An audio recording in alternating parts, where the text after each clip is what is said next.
تم پر اس امر میں کوئی گناہ نہیں کہ تم سفر حج کے دوران اپنے رب کا فضل بھی تلاش کرو، پس جب تم عرفات سے واپس لوٹو تو اللہ کو یاد کرو۔ مشعر حرم کے نزدیک یعنی وقفہ عرفات حج کا رکن عظیم ہے۔ رسول اللہ صلی اللہ علیہ وآلہ وسلم کا ارشاد ہے، الحج عرفات، یعنی اصل حج تو عرفہ ہی ہے۔ اگر کسی شخص سے حج کے تمام مناسک رہ جائیں، صرف قیام عرفات میں شمولیت حاصل ہو جائے تو اس کا حج ہو گیا۔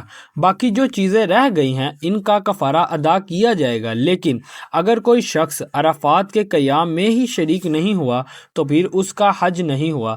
ایام حج کا ٹائم ٹیبل نوٹ کیجئے کہ 8 ذو الحج کو مکہ مکرمہ سے نکل کر رات منی میں گزارنا ہوتی ہے۔ اگلے دن 9 ذو الحج یوم عرفہ ہے۔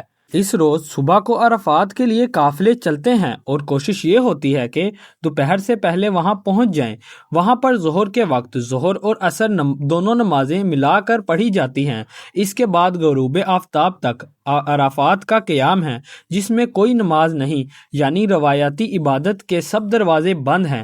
اب تو صرف دعا ہے۔ اگر آپ کے اندر دعا کی ایک روح پیدا ہو چکی ہے، آپ اپنے رب سے ہم کلام ہو سکتے ہیں اور آپ کو حالات مناجات حاصل ہو گئی ہیں تو بس دعا مانگتے رہیں۔ قیام عرفات کے دوران کھڑے ہو کر یا بیٹھے ہوئے جس طرح بھی ہو اللہ سے مناجات کی جائیں، یا اس میں اگر کسی وجہ سے کمی ہو جائے تو آدمی تلاوت کرے، لیکن عام نماز اب نہیں ہوگی۔ 9 ذو الحج کو وقفہ عرفات کے بعد مغرب کی نماز کا وقت ہو جانے کے بعد عرفات سے روانگی ہے، لیکن وہاں مغرب کی نماز پڑھنے کی اجازت نہیں ہے، بلکہ اب مزدلفہ میں جا کر مغرب اور عشاء دونوں نمازیں جمع کر کے ادا کرنی ہیں اور رات وہیں کھلے آسمان تلے بسر کرنی ہے۔ یہ مزدلفہ کا قیام ہے۔ مشعر حرم ایک پہاڑ کا نام ہے جو مزدلفہ میں واقع ہے۔ پھر آگے اللہ تعالیٰ فرما رہے ہیں کہ اور یاد کرو اسے جیسے کہ اس نے تمہیں ہدایت کی ہے، یعنی اللہ کا ذکر کرو جس طرح اللہ نے تمہیں اپنے رسول اللہ صلی اللہ علیہ وآلہ وسلم کے ذریعے سکھایا ہے۔ ذکر کے جو طور طریقے رسول اللہ صلی اللہ علیہ وآلہ وسلم نے سکھائے ہیں انہیں اختیار کرو اور زمانہ جاہلیت کے طور طریقے ترک کر دو، اور یقیناً اس سے پہلے تو تم گمراہ لوگوں میں سے تھے، یعنی تم حج کی حقیقت سے ناواقف تھے۔ حج کی بس شکل ہی رہ گئی تھی، اس کی روح تو ختم ہو گئی تھی۔ پھر آگے اللہ تعالیٰ فرما رہے ہیں کہ پھر تم بھی وہیں سے پلٹو جہاں سے سب لوگ پلٹتے ہیں، یعنی زمانہ جاہلیت میں قریش مکہ عرفات تک نہیں جاتے تھے۔ ان کا کہنا تھا کہ ہماری خاص حیثیت ہے، لہٰذا ہم منی ہی میں مقیم رہیں گے۔ باہر سے آنے والے لوگ عرفات جائیں گے اور وہاں سے طواف کے لیے واپس لوٹیں گے۔ یہ سارے مناسک ہمارے لیے نہیں ہیں۔ یہاں فرمایا گیا ہے کہ یہ ایک غلط بات ہے جو تم نے ایجاد کر لی ہے۔ تم بھی وہیں سے طواف کے لیے واپس لوٹو جہاں سے دوسرے لوگ لوٹتے ہیں، یعنی عرفات سے۔ پھر آگے اللہ تعالیٰ فرما رہے ہیں کہ اور اللہ سے استغفار کرتے رہو، یقیناً اللہ بخشنے والا رحم فرمانے والا ہے۔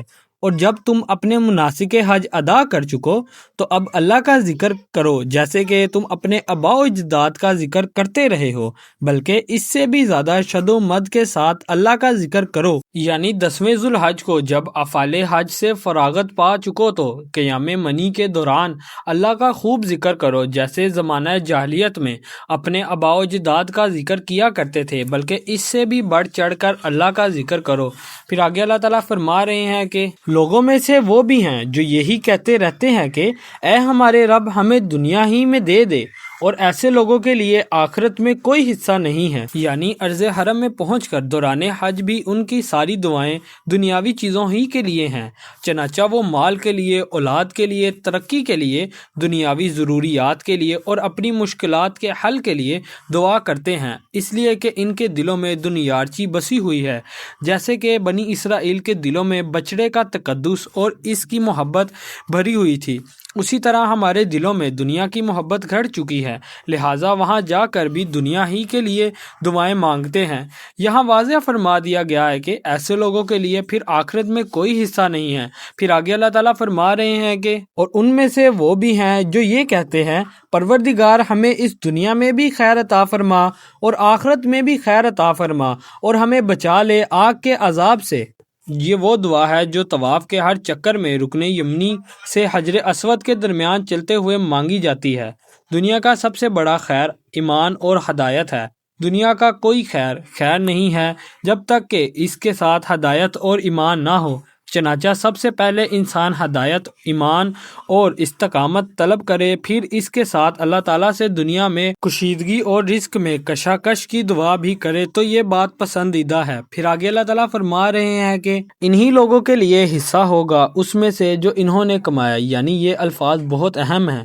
محض دعا کافی نہیں ہو جائے گی بلکہ اپنا عمال بھی ضروری ہے۔ یہاں پر یہ جو فرمایا کہ ان کے لیے حصہ ہے اس میں سے جو انہوں نے کمایا، اس پر سوال پیدا ہوتا ہے کہ اس میں سے کیوں؟ وہ تو سارا ملنا چاہیے، لیکن نہیں، بندے کو اپنے عمل پر غرہ نہیں ہونا چاہیے کہ اسے ڈرتے رہنا چاہیے کہ کہیں کسی مسئلے میں میری نیت میں فساد نہ آ گیا ہو۔ ممکن ہے میری کسی عمل کے اندر کوئی کمی یا کوتاہی رہ گئی ہوگی۔ پھر آگے اللہ تعالیٰ فرما رہے ہیں کہ اور اللہ جلد حساب چکانے والا ہے۔ اللہ تعالیٰ کو حساب چکانے میں دیر نہیں لگتی، وہ بہت جلدی حساب کر لے گا۔ پھر آگے اللہ تعالیٰ فرما رہے ہیں اور ذکر کرو اللہ کا گنتی کے چند دنوں میں، یعنی اس سے مراد ذوالحج کی 11ویں، 12ویں اور 13ویں تاریخیں ہیں، جن میں یوم نحر کے بعد منی میں قیام کیا جاتا ہے۔ ان 3 دنوں میں کنکریاں مارنے کے وقت اور ہر نماز کے بعد تکبیر کہنے کا حکم ہے۔ دیگر اوقات میں بھی ان دنوں میں تکبیر اور ذکر الہی کثرت سے کرنا چاہیے۔ پھر آگے اللہ تعالیٰ فرما رہے ہیں کہ تو جو کوئی 2 دن ہی میں جلدی سے واپس آ جائے تو اس پر کوئی گناہ نہیں، یعنی جو کوئی 3 دن پورے نہیں کرتا بلکہ 2 دن ہی میں واپسی اختیار کر لیتا ہے تو اس پر کوئی گناہ نہیں ہے۔ پھر آگے اللہ تعالیٰ فرما رہے ہیں کہ اور جو پیچھے رہیں تو اس پر کوئی گناہ نہیں، بشرطیہ کہ وہ تقوی اختیار کریں۔ اصل چیز تو تقوی ہے۔ تو جو کوئی زمانہ حج میں پرہیزگاری کی روش اختیار کیے رکھے تو اس پر اس بات میں کوئی گناہ نہیں کہ منی میں 2 دن قیام کرے یا 3 دن۔ اللہ تعالیٰ کے ہاں اس کا اجر محفوظ ہے۔ اگر کسی شخص نے منی میں قیام تو 3 دن کا کیا لیکن تیسرے دن اس نے کچھ اور ہی حرکتیں شروع کر دیں، اس لیے کہ جی اکتایا ہوا ہے اور طبیعت کے اندر ٹھہراؤ نہیں ہے، تو وہ تیسرے دن اس کے لیے کچھ خاص مفید ثابت نہیں ہوگا۔ اصل شے جو اللہ کے ہاں قبولیت کے لیے شرط لازم ہے وہ تو تقوی ہے۔ آگے پھر اللہ تعالیٰ فرما رہے ہیں کہ اور اللہ کا تقوی اختیار کرو اور خوب جان رکھو کہ یقیناً تمہیں اسی کی جانب جمع کر دیا جائے گا، یعنی تم سب کے سب ہاں کر اسی کی جناب میں لے جاؤ گے۔ تو یہ تھا سورۃ بقرہ کا 24واں رکوع۔ کل ہم سورۃ بقرہ کا 25واں رکوع ڈسکس کریں گے جو موسٹ امپورٹنٹ ہے اور اس سے ہدایت حاصل کریں گے۔ So make sure you follow guys and repost all the series of Quran. جزاک اللہ خیر۔